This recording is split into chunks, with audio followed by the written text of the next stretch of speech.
بسم اللہ الرحمن الرحیم. آزاد ڈیجیٹل کے ساتھ میں ہوں راشدہ سیال. بھارتی خارجہ پالیسی کی ناکامی ہر سطح پر ہمیں نظر آتی ہے, چاہے وہ اندرونی پالیسیز ہوں یا خارجہ پالیسی ہو. ہر طرف ہم دیکھتے ہیں کہ جو مودی ہے اس کی پالیسیز کو, اس کے بیانیے کو بہت بری طریقے سے تنقید کا سامنا کرنا پڑ رہا ہے. اور اب ہم دیکھ رہے ہیں کہ امریکہ کی جانب سے بھی ہندوستان کے ساتھ جو بہت زیادہ دوستانہ تعلقات تھے اس میں کافی دراڑ آتی جا رہی ہے. پاکستان کے لیے کیا چیلنجز ہو سکتے ہیں, اس کے حوالے سے بات کریں گے. ہمارے ساتھ آج اسٹوڈیو میں تشریف رکھتے ہیں جناب سید ابرار حسین صاحب, جو کہ سابق سفارتکار ہیں. السلام علیکم سر. وعلیکم السلام سر, بہت بہت شکریہ, آپ نے وقت نکالا, جوائن کیا. مجھے یہ بتائیے گا سر, جس طرح میں نے اپنے انٹرو میں کہا کہ انڈین پالیسیز جو ہیں, جو مودی کی پالیسیز ہیں, وہ چاہے انٹرنل ہوں یا ایکسٹرنل پالیسیز ہوں, وہ ہمیں بری طرح پٹتی ہوئی نظر آتی ہیں. کیسے دیکھتے ہیں آپ اس سارے قصے میں, اس آپریشن بنیان المرصوص اور جو سندور آپریشن جس کو وہ نام دیتے ہیں, اس میں یہ جو ان کو سبکی ہوئی عالمی سطح پر؟ جی, یہ انڈیا کی تاریخ کے حساب سے بھی ایک ٹرننگ پوائنٹ ہے. ہم دیکھتے ہیں کہ مودی تیسری دفعہ الیکٹ ہوئے اور مسلسل 10-12 سال تک ان کی پالیسیز رائز پہ رہیں, اوپر سے اوپر ہی جاتی رہیں. اگرچہ وہ سب کی سب پالیسیز منفیت پہ مبنی تھیں, یعنی وہ RSS کی پالیسیز تھیں, ان کی بنیاد ہی تعصب پہ تھی, ان کی بنیاد ہندوتوا پہ تھی, اور ان کی بنیاد یہ تھی کہ ہندوستان میں ہندوؤں کے علاوہ جتنے بھی لوگ ہیں انہیں رسوا کیا جائے, انہیں کسی نہ کسی بہانے سے سیکنڈ کلاس سٹیزن ڈکلیئر کیا جائے اور انہیں بالآخر وہاں سے نکلنے پہ مجبور کیا جائے. تو اس قسم کی پالیسیز کو فوری طور پہ تو بڑی پذیرائی ملی. ہم دیکھتے ہیں کہ انڈیا میں اس ساری تحریک کا جو آغاز ہوا وہ جب وہ بڑی مشہور مسجد جو تھی بابری مسجد جی. اس کو جب گرایا گیا, اس کی وجہ سے انہوں نے ووٹ لیے. اس کے بعد پھر مسلسل انہوں نے یہ دیکھ لیا کہ جتنا پاکستان کی مخالفت کریں گے, جتنا مسلمانوں سے دشمنی کریں گے, اس قسم کے سلوگنز کی بنیاد پہ یہ الیکشن جیتتے آ رہے ہیں. انتہا پسند, جی, انتہا پسندی کی بنیاد پہ ہندوتوا. یہ وہی چیز تھی جو RSS نے 1925 میں شروع کی تھی, اور جس کو دیکھتے ہوئے علامہ اقبال اور قائد اعظم جیسے ویژنری لوگوں نے یہ اندازہ لگایا تھا کہ جب ان کی حکومت آئے گی تو یہ مسلمانوں کے ساتھ کیا سلوک کریں گے. اگرچہ اس وقت بھی کچھ لوگ اس پہ قائل نہیں ہوئے تھے, لیکن 50-60 سال 70 سال گزرنے کے بعد خود ہندوستان میں رہنے والے مسلمان ہی نہیں, خود ہندو بھی اب یہ کہہ رہے ہیں کہ قائد اعظم ٹھیک تھے, دو قومی نظریہ ٹھیک تھا. ٹھیک ہے سر. ابھی جو آپ نے بات کی, اگر میں آپ کی بات کاٹ نہیں رہی ہوں, اگر آپ نے جو بات کی کہ یہ جو RSS کی پالیسیز ہیں, جو ہندوتوا کی سوچ ہے, یہ اکھنڈ بھارت کی بات کرتے ہیں. جی بالکل. تو اسی وجہ سے یہ پاکستان کے در پہ بھی آج تک انہوں نے پاکستان کے وجود کو تسلیم ہی نہیں کیا. جی بالکل. وہ تو خیر یہ تو ایکسٹریمسٹ ہیں.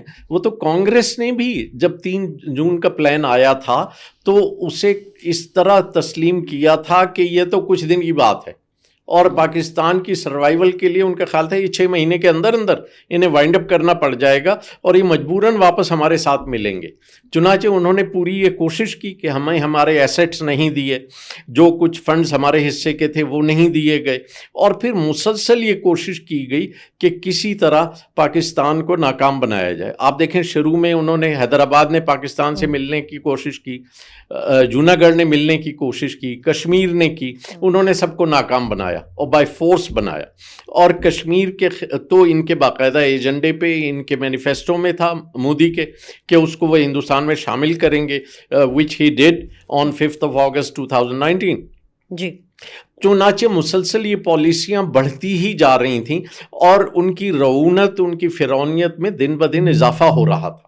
آپ نے وہ ویڈیوز بھی دیکھی ہوں گی کہ مسلمان جمعے کی نماز پڑھ رہے ہیں اور ہندو فوجی آ کے انہیں لاتے مار رہے ہیں کہ آپ یہاں نماز کیوں پڑھ رہے ہیں. گائے کے معاملے میں جی بہت سارے ایشوز ہیں, جگہ جگہ مسلمانوں کو ذلیل و رسوا کرنے کی کوشش کی گئی. لیکن پھر جو کچھ اس سال مئی میں ہوا اس نے ایک دم سے کایا پلٹ دی. وہ صرف 2-3 دن کی جنگ نہیں تھی, وہ ایک طرف سے ہم نے اپنی ڈیٹرنس اسٹیبلش کر لی. یہ جو ایک غلط قسم کا پروپیگنڈا کیا گیا تھا کہ انڈیا بہت مضبوط ہے اور پاکستان بہت کمزور ہے. انڈیا جو بار بار کہتا رہا، خصوصاً مودی کی حکومت، کہ ہمیں پاکستان سے بات کرنے کی ضرورت ہی نہیں ہے، ہم تو بات چیت کیوں کریں، ہمیں کوئی ضرورت ہی نہیں ہے. تو وہ جو رونت تھی اس کا خاتمہ ہو گیا، اور بالآخر انہیں خود گھٹنے ٹیک کے پاکستان سے یہ کہنا پڑا کہ آپ جنگ روک دیں، چونکہ انہیں اندیشہ یہ تھا کہ اگر یہ جنگ نہ رکی تو پاکستان بہت زیادہ پیش رفت کر سکتا ہے. اور یہ 2-3 دن کی جو جنگ تھی، بلکہ چند گھنٹے ہی کی تھی اصل میں، تو اس نے بالکل ہی کایا پلٹ دی، اور اسی کی بنیاد پہ ہمیں فورن پالیسی کی کامیابیاں بھی حاصل ہوں. ٹھیک سے. اچھا، جو آپ نے بات کی کہ ہندوستان نے گھٹنے ٹیکے اور یہ جنگ جو ہے وہ روکی، اس پہ تھوڑا سا میں آپ کا کومنٹ چاہوں گی، پھر میں ٹیرف کی طرف جاؤں گی. کہ انڈیا اس بات کو تسلیم ہی نہیں کرتا، وہ کہتے ہیں ہم نے تو کہا ہی نہیں ہے، نہ ہم نے امریکہ کو کہا ہے کہ وہ ثالثی کریں، یہ تو پاکستان کی جانب سے جنگ بندی یا سیز فائر کی ریکویسٹ آئی تھی. دیکھیے، ایک تو پاکستان کی طرف سے ریکویسٹ نہیں گئی تھی، چونکہ وہ ٹرمپ بار بار کہہ چکا ہے کہ میں نے انڈیا کے کہنے پہ یہ جنگ رکوائی ہے. دوسرے، خود انڈین اپوزیشن بار بار مودی سے کہہ رہی ہے کہ اگر ٹرمپ کا یہ کہنا غلط ہے کہ ان کی مداخلت کی وجہ سے جنگ بند ہوئی ہے تو آپ اس کی تردید کریں، آپ پارلیمنٹ میں اس کی تردید کریں، اور مودی بالکل خاموش ہے. ٹھیک ہے سر، ٹیرف کی طرف آتے ہیں. ابھی یہ جو جس طریقے سے مودی کی گورنمنٹ نے پریزیڈنٹ ٹرمپ کے اوپر بھی تنقید کی اور ان کو بھی افینڈ کیا، ہم نے دیکھا یہ اس کے بعد، یہ جب سے پریزیڈنٹ ٹرمپ ثالثی کی بات کرے تھے، تو انڈیا اور امریکہ کے درمیان ہم دیکھتے ہیں کہ گیپ آیا ہے. جو بڑا پہلے وہ اپنا مائی فرینڈ کہتا تھا اس کو نریندر مودی پریزیڈنٹ ٹرمپ کو، اب وہ فرینڈ نے 50% ٹیرف ان کے اوپر نہ صرف عائد کیا بلکہ ڈیڈ اکانومی بھی انڈین اکانومی کو قرار دیا. آپ کیا دیکھتے ہیں کہ اب دوریاں مزید بڑھیں گی؟ جی، خلیج تو پیدا ہوئی ہے، اور فی الحال اس خلیج کے پر ہونے کی کوئی صورت نظر نہیں آ رہی. خصوصاً یہ جو 50% ٹیرف ہے، اس سے انڈیا کی اکانومی کو بہت بڑا دھچکا پہنچے گا. انڈیا کی ایکسپورٹس ٹو دا US کوئی $170 بلین کے قریب ہے. اچھا، اتنی زیادہ ایکسپورٹس پہ کچھ لوگوں کا تجزیہ یہ ہے کہ کم از کم $40-50 بلین کی ایکسپورٹس تو اس میں سے ڈراپ ہو جائیں گے. اچھا، 50% ٹیرف کی وجہ سے، وچ مینس کہ کوئی تقریباً ہاف نہیں تو 1/3 سے زیادہ جو ہیں وہ کم اس میں سے ڈراپ ہو جائیں گی، وچ مینس کہ ایک بہت بڑا دھچکا لگے گا انڈین اکانومی کو. اور دوسری طرف جو ٹرمپ کے مقابلے میں بار بار وہ کنفرنٹیشن کر رہے ہیں، دراصل یہ اسی رونت کا شاخسانہ ہے کہ انڈیا بہت بڑی پاور ہے اور انڈیا کو اس کی ضرورت ہی نہیں ہے کہ وہ ٹیکٹفل ہینڈلنگ کرے، یا انڈیا جو ہے توازن رکھنے کی کوشش کرے اپنی فورن پالیسی میں. جبکہ پاکستان اس کے مقابلے میں ہمیشہ سے ایک توازن کی کوشش کرتا رہا ہے. یعنی جنگ جیتنے کے باوجود ہم نے یہ نہیں کیا کہ ہم رعونت کا مظاہرہ کریں، ہم نے یہ نہیں کیا کہ ہم ایروگینٹ بن کے اور کہیں کہ جی ہمیں امریکہ کی ضرورت نہیں، ہمیں روس کی ضرورت نہیں، بلکہ ہم نے ہر ایک کو ویلکم کیا. اور جب امریکہ نے بھی کہا کہ سیز فائر ہونا چاہیے تو پاکستان نے اس لیے ویلکم کیا کہ پاکستان بنیادی طور پہ ایک پیس لونگ کنٹری ہے. جنگ نہ ہم نے شروع کی تھی اور نہ ہم جاری رکھنا چاہتے تھے، لیکن ہم نے ہمیشہ یہ کہا کہ اگر جنگ ہم پہ مسلط کی گئی تو ہم اس کا بھرپور جواب دیں گے. اور جنگ شروع کرنا انڈیا کے ہاتھ میں ہے لیکن جنگ ختم کرنا ہمارے ہاتھ میں ہوگا. And this is what happened. Yes, اور وہی ہوا. سر، اب chief of army staff field marshal ایک مرتبہ پھر امریکہ کے دورے پہ ہیں. پہلے بھی بڑا آنر دیا گیا ان کو اور اب دوبارہ یہ بڑے آنر کی بات ہے. US CENTCOM change of command ceremony میں وہ گیسٹ ہیں. جو ہائی ٹائم ہم اس کو کہہ سکتے ہیں کہ پاکستان اور امریکہ کے درمیان تعلقات کا ہے اس وقت، لیکن پریزیڈنٹ ٹرمپ کی پرسنالٹی بھی مد نظر رکھنی چاہیے کہ وہ بڑے انپریڈکٹیبل ہیں، کسی بھی وقت کچھ بھی کسی کر سکتے ہیں. بٹ اس کو رکھتے ہوئے کیا پاکستان کس طریقے سے امریکہ کے ساتھ ان تعلقات کو کیش کروا سکتا ہے اپنے فائدے کے لیے؟ دیکھیے، پہلے تو یہ بہت اہم بات ہے کہ فیلڈ مارشل سے پریزیڈنٹ ٹرمپ کی ملاقات ہوئی تھی.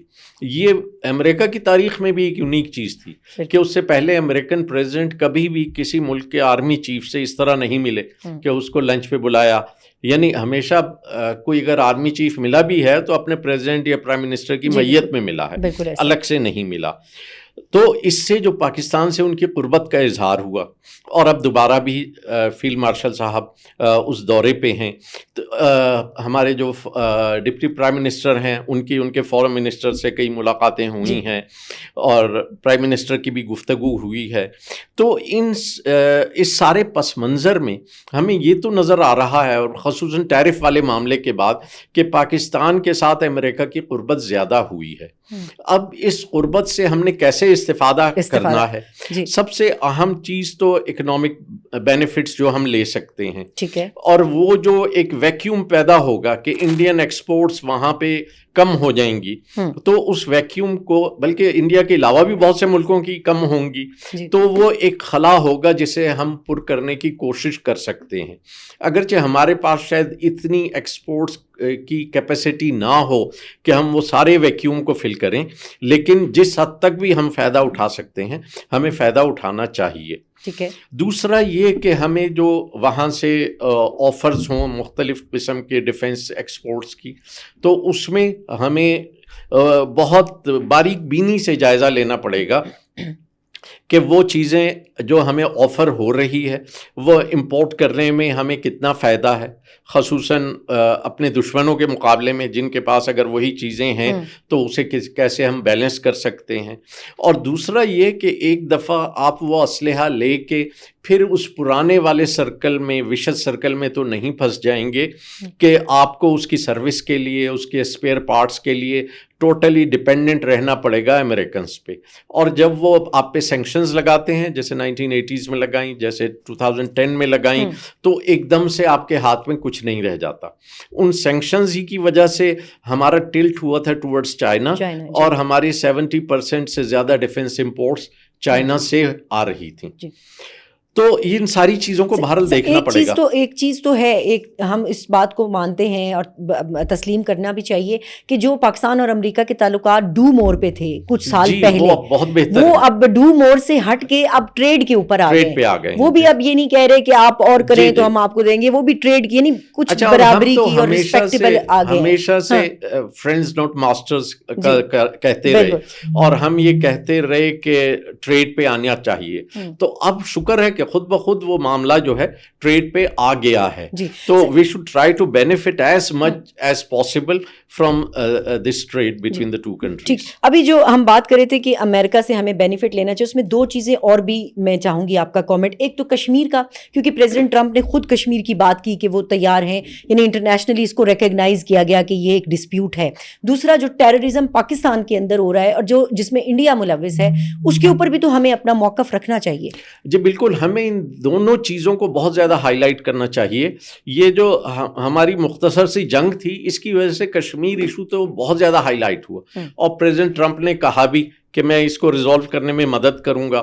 اب ہمیں یہ چاہیے کہ پریزیڈنٹ ٹرمپ سے ہر ملاقات میں اور ہر بیان میں ہم یہ کہیں کہ جی پریزیڈنٹ ٹرمپ از ویلکم، وہ اب اس ایشو کو ریزالو کرے تاکہ یہاں دیر پا امن آئے. چونکہ جب تک کشمیر کا ایشو ریزالو نہیں ہوتا، یہاں پہ جو بھی امن ہے وہ دیر پا نہیں ہے، وہ کسی بھی وقت دوبارہ سے جنگ کی شکل اختیار کر سکتا ہے. بالکل ٹھیک ہے سر. ایک طرف چائنا اور ایک طرف امریکہ. اب چائنا کے ساتھ بھی ہمارا سی پیک بھی چل رہا ہے، اب وہ نیکسٹ فیز میں بھی انٹر ہو چکا ہے، اور امریکہ کے ساتھ بھی تعلقات ہیں. کیسے بیلنس ہوگا؟ میرا خیال ہے چائنا کے ساتھ تو ہمارے بہت اچھے تعلقات ہیں، اور اس میں ہمیں یہ کوشش کرنی چاہیے کہ ہمارے امریکہ کی طرف جو تعلقات بہتر ہو رہے ہیں، امریکہ سے جو قربت ہو رہی ہے، اس کی وجہ سے چائنیز کو کوئی بدگمانی نہ ہو. چنانچہ چائنا سے امریکہ سے جو تعلقات بہتر ہو رہے ہیں، اس پہ ہمیں چاہیے کہ ہم چائنا کو بھی کانفیڈنس میں لے لیں، اور انہیں یہ بتاتے رہیں کہ ادھر کیا پیش رفت ہو رہی ہے اور اس کی کیا وجوہات ہیں، اور ساتھ کے ساتھ انہیں یہ ایشورنسز بھی دیتے رہیں کہ یہ خدا نخواستہ چائنا کے خلاف نہیں ہے، بلکہ چونکہ چائنیز خود کہتے رہے ہیں کہ اب بلاکس کی سیاست نہیں کرنی چاہیے. پچھلے ایک سال ڈیڑھ پہلے G20 کی میٹنگ میں چائنیز پریزیڈنٹ نے خود یہ تقریر کرتے ہوئے کہا تھا کہ ہم اس بات کو نہیں چاہتے کہ بلاکس کی سیاست دوبارہ شروع ہو. چنانچہ ہر ملک جو ہے اس کو چاہیے کہ وہ بیلنس کرے، یعنی اگر ہم امریکہ سے تعلقات رکھیں تو وہ چین کے خلاف نہ ہوں، اور چین سے تعلقات رکھیں تو وہ امریکہ کے خلاف نہ ہوں، بلکہ دونوں سے دوستانہ تعلقات رکھ کے دونوں سے جو ہم بینیفٹ حاصل کر سکتے ہیں وہ کریں۔ ٹھیک، لیکن سر جس طرح رشیا کے ساتھ وہاں سے تیل لینے پر انڈیا کے اوپر ایک پریزیڈنٹ ٹرمپ جس طرح ناراض ہوئے، تو جو چائنا کے ساتھ ہمارے تعلقات ہیں، کیا اس کو لے کر تو پاکستان کے ساتھ کوئی ایسی ناراضگی نہیں ہو سکتی؟ دیکھیے، فار دا ٹائم بینگ اس کا امکان کم ہے، چونکہ چائنا کے ساتھ تو یوکرین کی لڑائی ہو رہی ہے، اور وہ ایک ایکسکیوز ہے ٹرمپ کے پاس کہ جی اس لڑائی میں جو بھی کوئی رشیا کی مدد کر رہا ہے اس کا مطلب یہ ہے کہ وہ اس جنگ کو ہوا دے رہا ہے، اور پریزیڈنٹ ٹرمپ کی جو جنگ روکنے کی کوششیں ہیں ان کی ناکامی کے ذمہ داروں میں اس کا نام بھی آ جاتا ہے۔ اسی لیے وہ کہہ رہے ہیں کہ انڈیا تو باقاعدہ رشیا کو فنڈنگ بھی کر رہا ہے، اور اس کا تیل لے کے اور ملکوں کو فروخت بھی کر رہا ہے، اس سے پیسہ بھی بنا رہا ہے۔ تو یہ ساری چیزیں جو انڈیا کے خلاف ہیں اس میں ایک تو یہ بات ہے، اور دوسرا ویسے بھی جیسے آپ نے شروع میں کہا تھا کہ انڈیا میں خصوصاً مودی حکومت نے اپنی رعونت کی وجہ سے جو کنفرنٹ کیا ٹرمپ کو، یہ اس کے نتائج میں شامل ہے۔ ٹھیک ہے سر، آپ خود بھی افغانستان میں بطور پاکستان کے سفیر بھی رہ چکے ہیں۔ افغانستان کے ساتھ ہمارے بڑے اچھے تعلقات تھے، ظاہر ہے برادر اسلامی ملک ہے، ہمسایہ ملک ہے، مگر انفارچونیٹلی انڈین جو پراکسیز ہیں یا انڈین فیکٹر ہے وہ پاکستان اور افغانستان کے تعلقات میں بگاڑ بھی لاتا ہے، اور انڈیا اپنی ہیجمنی قائم کرنے کے لیے اس پورے خطے میں، اس پوری بیلٹ میں لڑواتا بھی ہے اور مسائل بھی پیدا کرتا ہے۔ اس کو کیسے ایڈریس کیا جائے؟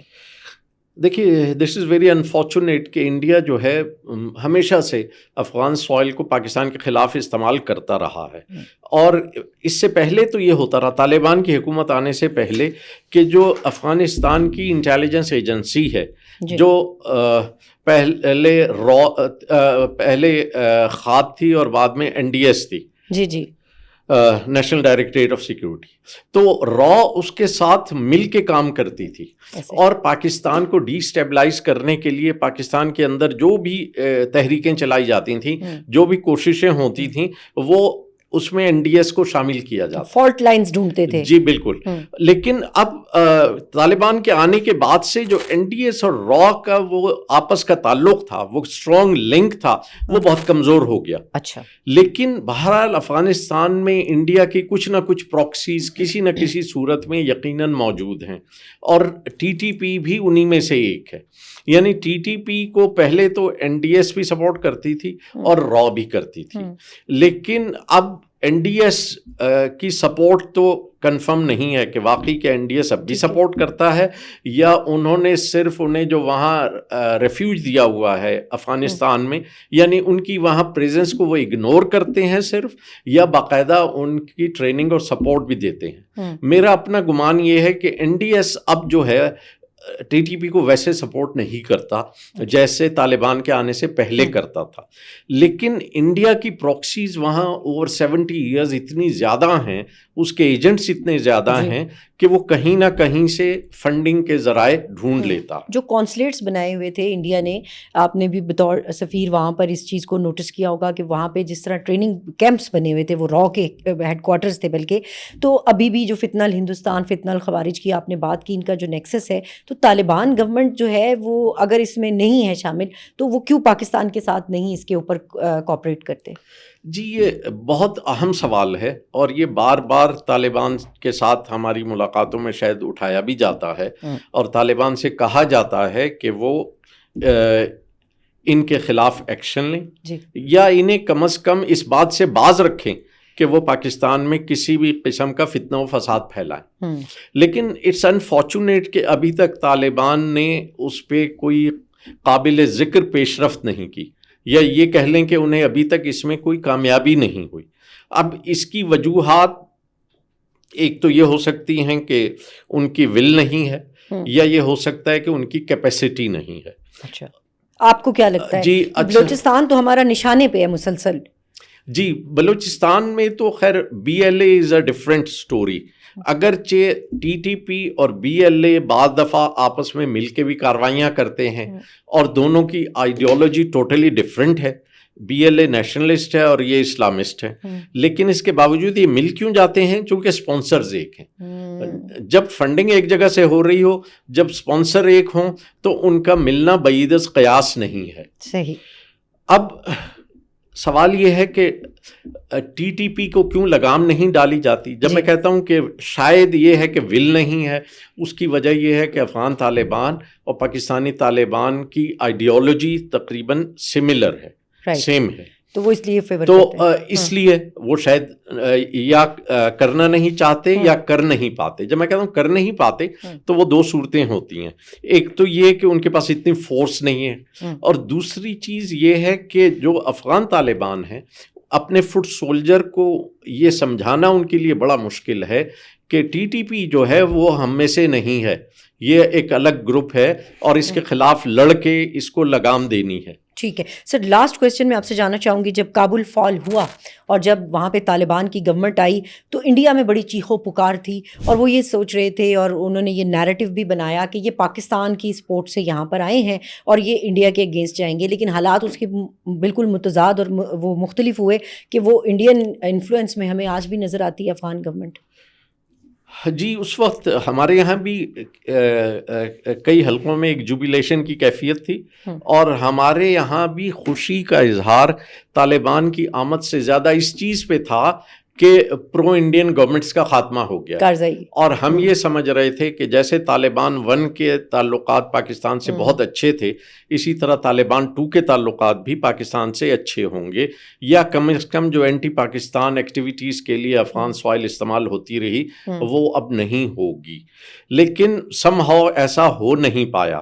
کچھ تو شاید ہماری بھی توقعات زیادہ تھیں، اوور ایکسپیکٹیشنز تھیں، اور ہم نے ٹیکن فار گرانٹیڈ لے لیا تھا کہ فوری ہو جائے گا، اور جب نہیں ہوا تو وی فیلٹ ڈس اپوائنٹڈ، بہت ہمیں مایوسی ہوئی۔ اور دوسرا یہ ہے کہ انڈیا نے بھی بہرحال اپنی طرف سے اس کے لیے بہت کوشش کی ہوگی، چونکہ جب انہیں یہ اندازہ ہوا، ہم نے تو ٹیکن فار گرانٹیڈ لے لیا کہ وہ ہماری سائڈ پہ ہی ہیں، لیکن انڈیا نے پورا زور لگایا انہیں کنونس کرنے کے لیے، چونکہ افغانستان ایک ایسا ملک ہے جو بنیادی طور پہ غریب ملک ہے، جہاں پہ کوئی انڈسٹری نہیں ہے سوائے تازہ فروٹ اور ڈرائی فروٹ ایکسپورٹ کرنے کے یا کچھ رگز ایکسپورٹ کرنے کے، جی ان کے پاس کچھ نہیں ہے۔